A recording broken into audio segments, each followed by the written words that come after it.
BBA, BCA, BCom Computers, 100% placement guarantee. I create Degree College, Kukatpalli, Hyderabad. నమస్తే అండి. కథా కమామిషు కార్యక్రమానికి మీ అందరికీ స్వాగతం.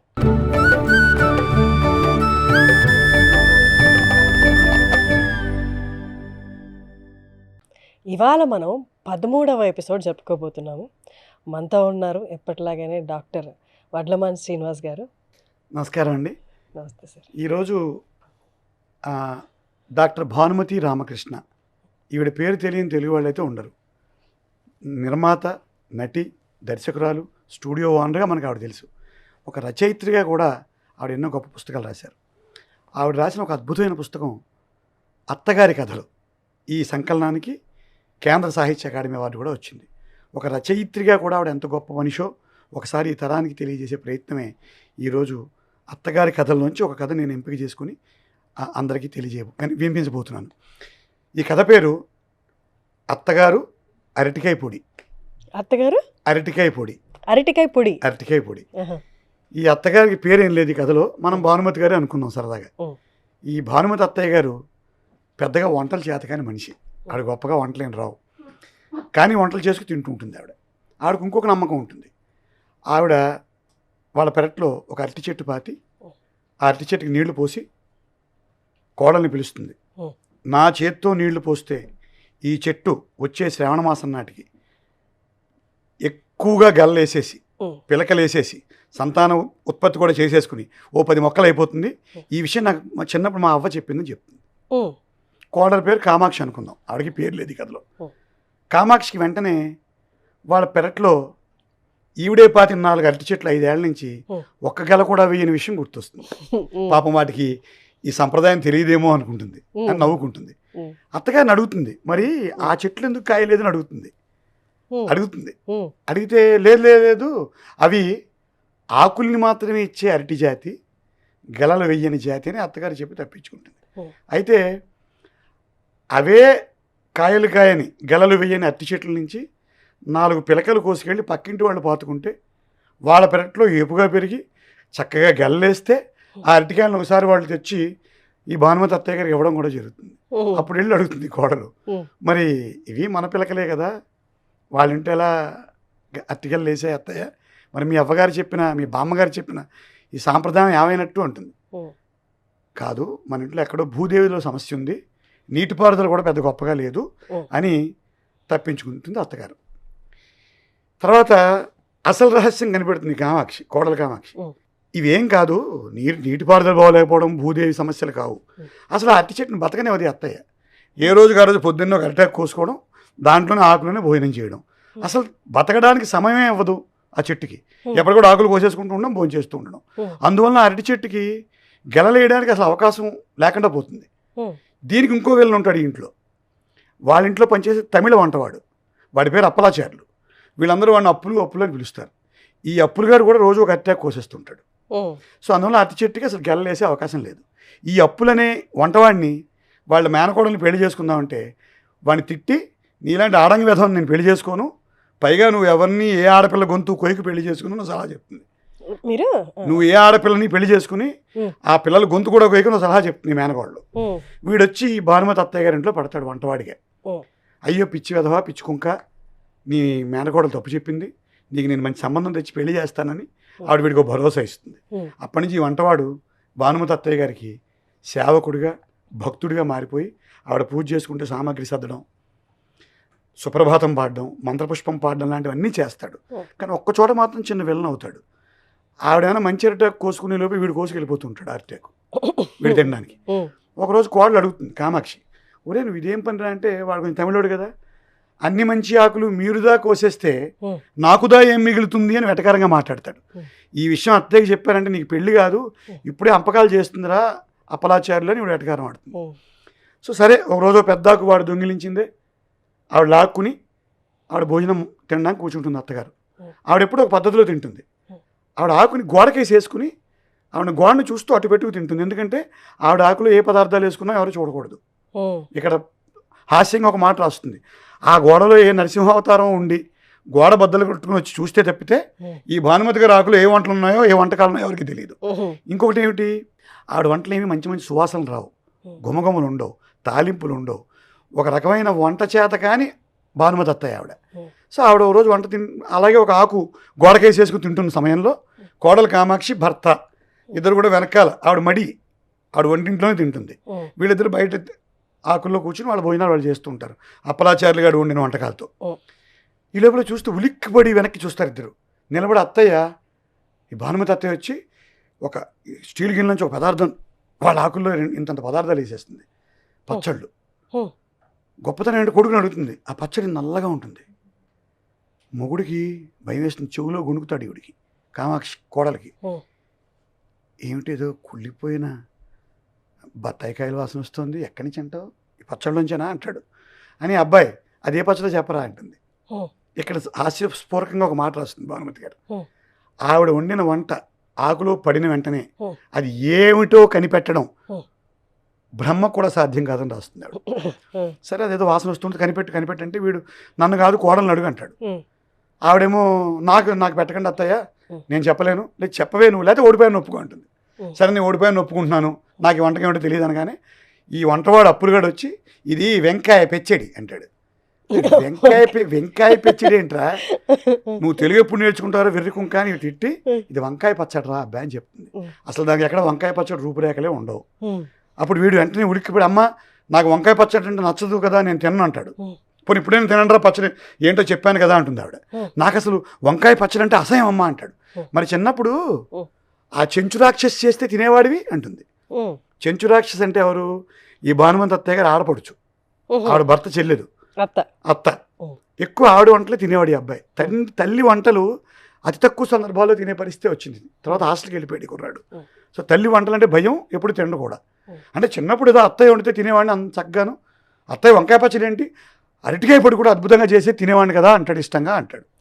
వాడు పోయి వాడు తవ్వుకున్నాడు. ఓసి తిక్క సన్నాసి, నీకు అరటికాయ పొడి అంటే ఇష్టమా, నేను ఎంత బాగా చేస్తాను, నీకు రేపే అరటికాయ పొడి చేసి పెడతాను, శుభ్రంగా తిందుగాని అంటుంది. పచ్చి వెలకే గొంతులో పడుతుంది. అమ్మ అంటే బంధువులు వచ్చినప్పుడు చేద్దు కానీ అంటాడు. అంటే ఏమిటి, ఈ అరటికాయ పచ్చడి కోసం అరటికాయ పొడి ఈ అరటికాయ పొడి కోసం బంధువులు రావాలా, రేపు నీ కోసం ఒక కాయ కోసి చేస్తాను, మన వెనకాల అరటి చెట్టు చక్క పెద్దగా లేసింది, తర్వాత బంధువులు వచ్చిన మళ్ళీ చేస్తానులే అంటుంది ఆవిడ. ఉలిక్కి పడతాడు. ఈ లోపల ఇతన్ని కాపాడడం కోసం భార్య కామాక్షి ఏం చేస్తుంది, అత్తయ్య పోని మీకెందుకు శ్రమ, మన అప్పలాచార్యులు గారు చేస్తాడు అప్పులుగాడు అని కనీసం అత్తగారి అరటికాయ పొడి నుంచి భర్తను కాపాడే ప్రయత్నం చేస్తుంది ఈవిడ. చిచ్చి అప్పులుగాడికిను అరటికాయ పొడికి 600 మైళ్ళు దూరం, వాడికి చేయడం రాదు, వాడికి ఇష్టం లేదు ఆ పొడి అంటే, నేను నా చేతులతో చేసి నా కొడుకు పెట్టుకుంటాను, తినాల్సిందే అంటుంది. ఆవిడ వంటింట్లోకి వెళ్ళిపోతుంది. వీళ్ళు చేయి కడుక్కుని మేడమీకి వెళ్ళిపోయి కిందకి పిలుస్తాడు భార్యని, కామాక్షి పైకి రాని. ఇద్దరు మీటింగ్ వేస్తారు, ఎలా కాపాడుకోవాలి, ఈ భానుమతి అత్తయ్య చేసే అరటికాయ పొడి నుంచి ఎలా కాపాడుకోవాలి అని ఒక సలహా చెప్తాడు. పోనీ రేపు నేను నా ఫ్రెండ్ ఇంట్లో గృహప్రవేశం ఉందని చెప్పి నేను బయటికి వెళ్ళిపోయి హోటల్లో తినేస్తానంటాడు. ఏమయ్యా పిచ్చా నీకు, రేపటికి వెళ్ళిపోతావు, ఎల్లుండి ఏం చేస్తావు అంటే ఎల్లుండి అంటే ఏంటి, 30 కాయలు ఉన్నాయి అక్కడ అత్తంలో, 30 రోజులు నువ్వు అరటికాయ పొడి తిని చావాల్సిందే అంటుంది భార్య. మరి ఎలాగని భయపడిపోతాడు. భయపడిపోయి ఓ పని చేద్దాం, నువ్వు అరటికాయలను కోసేసి ఎవరో ఒకరికి దానం చేసేయి, నన్ను మా అమ్మ నుంచి కాపాడంటాడు. మీ అమ్మ నన్ను నరికేస్తుందయ్యా, నేను ఆ సాహసం చేయనంటుంది.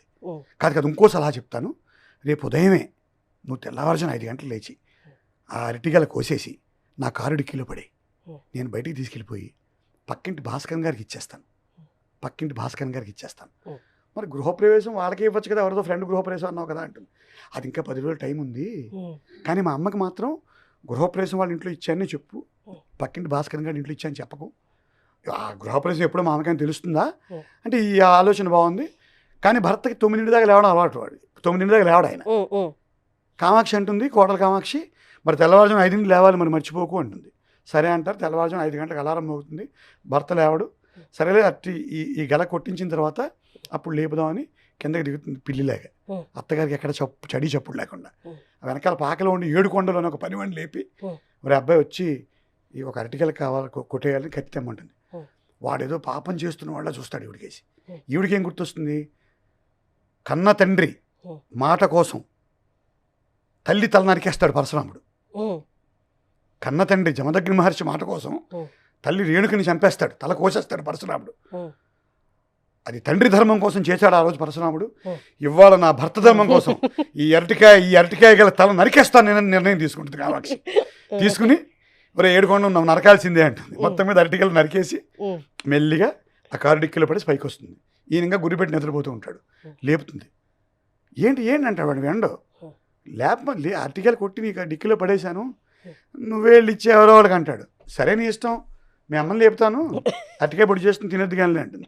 ఉలిక్కి పడేస్తాడు. అమ్మమ్మ అంత పని చేయకు, నేను వెంటనే వెళ్తాను చెప్పి గబగబా మెట్లు దిగి కారు వేసుకు బయటికి వెళ్ళిపోయి ఆ పక్కింటి భాస్కర్ గారి ఇంట్లో గెలపడేసి, జస్ట్ గోడవతలే భాస్కర్ ఇంట్లో గెలపడేసి వెళ్ళిపోతాడు.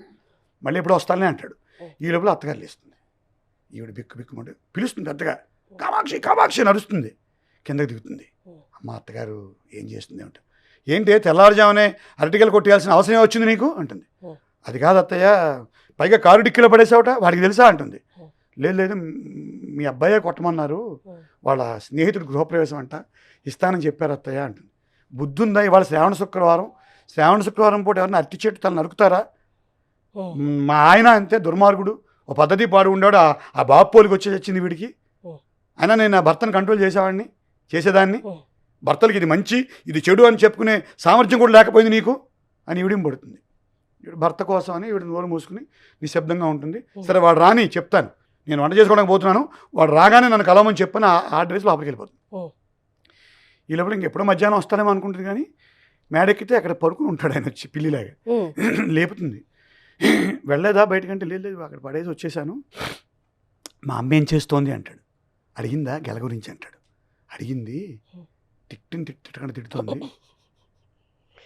అని. నేను బయటికి వెళ్ళిపోయి ఎక్కడో ఏ హోటల్లో భోజనం చేస్తాను, మా అమ్మ మాత్రం నన్ను చూస్తే తిట్టేస్తుంది. ఇవాళ అరటికాయ పచ్చడి లేదు కదయ్యా, అరటికాయ పొడి లేదు కదా, అరటికాయ పొడి లేదు కదా, ఏదో వేరే వంట చేసి తినేయచ్చు కదా, ఎందుకు నువ్వు భయపడతావు, ఉండిపో అంటాడు. లేదు తిట్టేస్తుంది మా అమ్మ తిట్లు తినలేను, నువ్వు ఎలాగోలా మేనేజ్ అంటాడు. అంటే ఏంటి ఇప్పుడు నాకు ఇదే పనా? మీ అమ్మ తిట్లు నేను పడాలా? మీ అమ్మ తిట్లు తినే కంటే ఆవిడ చేసిన అరటికాయ పొడి తినడమే నాకు ఇష్టం ఉంటుంది. లేదు కొంచెం కాపాడు అని బయటికి వెళ్ళిపోవడానికి బయలుదేరతాడు. బయటికి వెళ్ళే లోపే పక్క ఊర్లో ఉండే వీళ్ళ కజిన్ బ్రదర్ నరసింహం గారు ఎదురొస్తారు. ఏరా అబ్బాయి బాగున్నావా అని వచ్చేసరికి ఇంక వీడు గతుక్కుమని బయటికి వెళ్ళడం మానేసి మళ్ళీ ఇంట్లోకి వస్తాడు వాళ్ళ అన్నయ్యతోటి. అని అన్నయ్య ఈవిడ అడుగుతాడు కామాక్షి, ఏంటి పిన్ని ఏం చేస్తుంది లోపల అంటాడు. పిన్ని వంట చేసుకుంటున్నారు, నేను కూడా భోజనానికి వచ్చానని చెప్పు పిన్నికి అంటాడు ఈ నరసింహానికి కూడా పిన్ని తాలూకు వంట యొక్క గొప్పతనాలు పూర్తిగా తెలియవు. సరే వీడు లోపలికి వెళ్ళి, అత్తయ్య మీ బావగారు అబ్బాయి నరసింహం గారు వచ్చారు, ఏంటి భోజనం వేళకు వచ్చాడు, భోజనం చేస్తాడా? మీ ఆయన లేడు కదా అని నేను ఇవాళ వంట ఏం చేసుకోలేదే, కాస్త సాంబార్ మెతుకులను చిన్న పచ్చడి మెతుకులు తినేద్దాం అనుకున్నాను, వేళ కాని వేళ అసందర్భమైన సమయం, ఇప్పుడు ఎవరిని కూరలు అడుక్కోవాలి, ఎక్కడ కూరలు కొని తేవాలి, సర్లే నా చావు నేను చస్తాను, వాళ్ళని వెయిట్ చేయమను, మీ ఆయన లేడుగా అంటుంది. లేదు ఆయన కూడా వచ్చారు అత్తయ్య అంటుంది. నా నెత్తి నొప్పికి వచ్చింది ఇదంతా, నా నెత్తిరాత, తలరాతని నెత్తిరాత ఉంటుంది భానుమతి రామకృష్ణ గారు, నా నెత్తిరాత ఇదంతా. సరే ఏదో ఒకటి నా చావు నేను చస్తాను, ఒక అరగంట కూర్చోబెట్టి వాళ్ళని కాళ్ళు కొడుకోవడానికి నీళ్ళు అది ఇచ్చే అంటుంది. ఈ కామాక్షి వాళ్ళు కాళ్ళు కొడుకోవడానికి నీళ్ళు ఇస్తుంది. అన్నదమ్ములు ఇద్దరు హాల్లో కూలబడతారు. ఈ లోపల వంటలు చప్పుల్లో వస్తున్నాయి, ఏం వండేస్తుందో ఏం చేసేస్తుందో భయంగా ఉంటుంది ఈవిడికి. అతనికి ఇలాగ అట్టికాయ పొడి లేదు కదా అని కొంచెం రిలాక్స్డ్గా ఉంటాడు వాళ్ళ కొడుకు, కానీ అమ్మ ఏం తిడుతుందో అనే భయంతో మాత్రం ఉంటాడు. ఈ లోపల కామాక్షి అని పిలుస్తుంది ఆవిడ. లోపలికి వెళ్తుంది. వంట రెడీ, వాళ్ళిద్దరిని రెడీ అవ్వమని చెప్పు, వడ్డించేస్తాడు అప్పులు వచ్చి అని మనస్సులో నేను ఒక సంకల్పం చేసుకుంటే అది ఎప్పుడూ కూడా జరుగుతుంది, 600 సరే అని మా అవ్వ చెప్పేదే. నీకు ఎప్పుడైనా చెప్పానా అంటుంది. నాకు ఎప్పుడు చెప్పలేదు కానీ ఇప్పుడు ఇదంతా ఎందుకు అత్తయ్యా అంటుంది. నేను నా బిడ్డలకి అరటికాయ పొడి చేసి పెట్టాలి ఈ చేత్తో అనుకున్నానా, నా మనసులో సంకల్పమా, ఇవాళ నెరవేరింది. ఇదిగో చూడు అరటికాయ పొడి అని ఒక గిన్నెలో అరటికాయ పొడి చూపిస్తుంది. ఎక్కడది అత్తయ్యా, మన దగ్గర అరటికాయలు లేవు కదా, ఈ సమయంలో మీరు ఎక్కడికి వెళ్ళారు? గోడావతల భాస్కర్ గారి పెళ్ళానికి కబురేసాను, గోడ నుంచి కేకేశాను, వేళ కాని వేళ సందర్భం కాని సమయంలో మా బావగారు అబ్బాయి వచ్చాడు, కూరలు లేవమ్మాయి, ఇంట్లో ఏ కూరలు ఉంటే ఆ కూరలు ఇచ్చాయంటే చక్కగా ఆవిడ అరటికాయలు ఇచ్చిందే, అచ్చం మనకెళ్ళలో కాయల్లాగే ఉన్నాయి, నవనవలాడుతూ ఉంటుంది. కామాక్షికి భూమి గుండ్రంగా ఉందనే విషయం అర్థమవుతుంది. ఇంకా అదృష్టం, భాస్కరం గారి పెళ్ళానికో భాస్కరం గారికో మా ఆయన ఈ అరటికాయలు ఇస్తున్నప్పుడు మా అమ్మకి చెప్పొద్దని ఒక మాట పాలిష్డ్గా ఉమ్. చెప్పుకుని ఉంటాడు. ఒకవేళ మా వారే ఈ గలిచ్చారని తెలిస్తే ఉమ్. అరటికాయ పొడి బదులు మమ్మల్ని చంపి పొడి చేసేది అత్తగారు అనుకుంటుంది ఆవిడ. ఉమ్. భర్త తాలూకు మొహాన్ని ఊహించుకుంటూ బయటకు వస్తుంది. ఉమ్. ఇద్దరు కూర్చుంటారు చక్కగా, ఇద్దరు ప్లేట్లలో ఇంతంత అరటిపొడి వడ్డిస్తుంది ఆవిడ, అరటికాయ పొడి. గొప్పతనం ఏంటంటే ఈ భానుమతి అత్తయ్య గారు వండిన వంటలు ప్లేట్లు వేసిన వెంటనే ఆ వంటకం ఏమిటో తెలిస్తే కనిపెట్టగలిగితే వాళ్ళకి ఏదైనా అవార్డు ఇచ్చేయచ్చు. బ్రహ్మ కూడా కనిపెట్టలేడని మళ్ళీ రాస్తుంది ఆవిడ, అంత గొప్పగా ఉంటుంది ఆవిడ అని అనగానే అడుగుతాడు ఈ బావగారు అబ్బాయి, పిన్ని ఏంటిది అండి. ఓరి తిక్క సన్నాసి అరటికాయ పొడిరా అంటే అనగానే ఈ భర్త గతుక్కుమంటాడు, కోపంగా భార్యకేసి చూస్తాడు. నాకేం తెలియదు అన్నట్టు సైజు చేస్తుంది ఆవిడ. అని తినరా అంటుంది ఆవిడ. తినగానే కక్కి ఎంత ప్రేమగా చేసావో అని కలుపుకుని అరటికాయ పొడి కలుపుకుని నోట్లో పెట్టుకుంటాడు. కరకర కరకర కరకర సౌండ్ వస్తుంటుంది నోట్లో. ఎక్కడి నుంచి వచ్చిందో అని చూస్తుంటారు అందరూ. కరకర కరకర మళ్ళీ నవ్వుతాడు. ఇంకో ముద్ద కరకర కరకర సౌండ్, నీళ్ళు తాగేసి మింగేస్తాడు. ఏమైందిరా అంటుంది పిన్ని. ఆ పిన్ని అంటే ఈ అరటికాయ పొడి తినేటప్పుడు కొంచెం జాగ్రత్తగా తినాలి, ఏవో కలిసినట్టు ఉన్నాయంటాడు. అనగానే ఉండు పిచ్చి వెధవా అని లోపల ఇంకొంచెం ఉంది మంచి పొడి అని చెప్పి మళ్ళీ ఇంకా తీసుకొస్తుంది ఇంత పొడి తెచ్చి మళ్ళీ వేస్తుంది. ఇప్పుడు తినంటుంది అని ఇంకా తప్పించుకోలేమన్నట్టుగా. ఇప్పుడు ఆయన తింటున్నాడు, ఈ కొడుకు కూడా తప్పదు, అన్నయ్య తింటున్నాడు, కజిన్ బ్రదర్ అని ఇద్దరు కూడా ఇంతంత అరటికాయ పొడి నోట్లో వేసుకుని తింటారు. ఒకటి నోట్లో ఏమో కరకర కరకర, ఒకటి నోట్లో గరగర గరగర శబ్దాలు వస్తూనే ఉంటాయి. ఇద్దరు ఒకళ్ళొకళ్ళు చూసుకుంటారు. లాభం లేదని మంచినీళ్ళు తాగేస్తారు. తాగినట్టు ఏంట్రా ఇన్నే ఆపసోపాలు పడుతున్నారు అంటుంది. అరటికాయ పొడి తినడానికి ఆపసోపాలు ఏముంటాయి పిన్ని అంటాడు మొహమాటంగా. పిన్ని ఎక్కడ బాధపడుతున్నారు. మరి ఏంట్రా రాళ్ళు మింగుతున్నారా ఏంటా పని అంటుంది. రాళ్ళు అయితే వంటకంలో దొరికేస్తాయి పిన్ని, కానీ తాలింపులో బొగ్గులు, వేపడంలో బొగ్గులు, తాలింపులో ఇసక, ఈ రెండు దొరకవు. కొంచెం చూసుకుని అరటికాయ పొడి తినట్టు ఇవన్నీ లేకుండా చూసుకుని తినాలి అంటాడు. మరి నేను తిన్నాను చక్కగా, నాకెందుకు రాలేదురా ఈ ఇసకలును బొగ్గులును అంటుంది పిన్ని తెలివిగా. అంటే పిన్ని ఇక్కడ రహస్యం ఉంది, మాకు పళ్ళు ఉన్నాయి నమిలి మింగాం, నీకు పళ్ళు లేవు మింగేసి ఉంటావు, అందువలన అరటికాయ పొడిలో అరటికాయ కాకుండా ఇంకేమేమి ఉన్నాయో నీకు అర్థమై ఉండదు పిన్ని అంటాడు. అంటే ఇప్పుడు ఏం చేయమంటావు నన్ను? సరే రేపు, రేపు కాదు అంటే ఏంట్రా మీ ఇద్దరు తినరా, ఈ 2 ముద్దలు పెట్టుకున్నారు ఇంకా నా అరటికాయ పొడి తినరా అంటుంది బాధగా. పిన్ని గెంగిగోవు పాలు గిరిటలేయించాలని సామెత ఉంది, అలాగా నీ అరటికాయ పొడి ఒక ముద్ద తిన్నా మొత్తం తిన్నట్టే అంటాడు. అప్పటికి వదలదు. సర్లే రేపు మళ్ళీ చక్కగా చేసి పెడతాను, ఈసారి బొగ్గులును ఇసగా రాకుండా అంటుంది ఆవిడ. మళ్ళీ వదలదు. అప్పుడు తినేమంటాడు సింహం, లేదు పిన్ని నేను సాయంత్రం రైలుకి నేను మా ఊరు వెళ్ళిపోతున్నాను, అర్జెంట్ పనులు ఉన్నాయి. అదేంట్రా ఉంటానన్నా, లేదు పిన్ని చాలా అర్జెంట్ పనులు ఉన్నాయి వెళ్ళిపోతున్నాను సాయంత్రం అంటాడు ఆయన. ఈ కొడుకు అన్నయ్యకి చూసి, అన్నయ్య అర్జెంట్ పనులు ఉంటే ఆగద్దు, వెళ్ళిపో, ఆఫీస్ పనులని పాడు చేసుకోవద్దు అంటాడు. ఎందుకు? ఒకవేళ ఆయన ఉంటే మళ్ళీ అమ్మ ఎక్కడ అరటికాయ పొడి చేస్తుందో తినాలేమో అని భయంతో ఈయన అలా అంటాడు. సో ఆయన బావగారు సాయంత్రం బండికి వెళ్ళిపోతాడు. ఈ కథను ఇక్కడితో కంక్లూడ్ చేస్తుంది భానుమతి రామకృష్ణ. ఇంతకీ 4 రోజులు విశ్రాంతి తీసుకుందాం వీళ్ళ ఇంట్లోనే వచ్చిన బావగారు అర్జెంట్ పని ఉందని వెళ్ళిపోవడానికి కారణం అరటికాయ పొడేనా? అంతే కదా.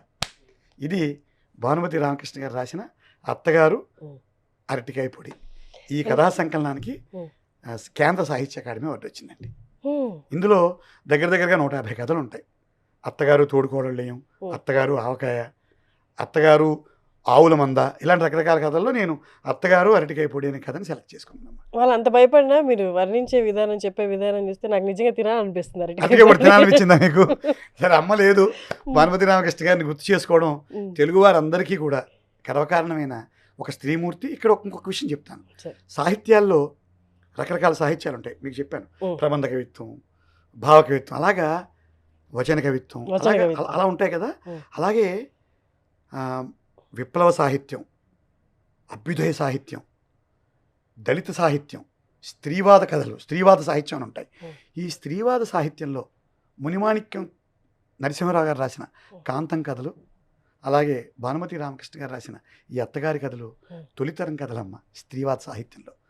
సో ఈవిడ ఆద్యులు, ఒక ఫెమినిస్ట్ ఉద్యమానికి కూడా ఆద్యులు అని చెప్పచ్చు మనం, ఫెమినిస్ట్ సాహిత్యానికి కూడా. ఈ కథ అంతా అత్తగారు కోడళ్ళ మీద తిరుగుతుంది, వాళ్ళే నాయకులుగా ఉంటారు.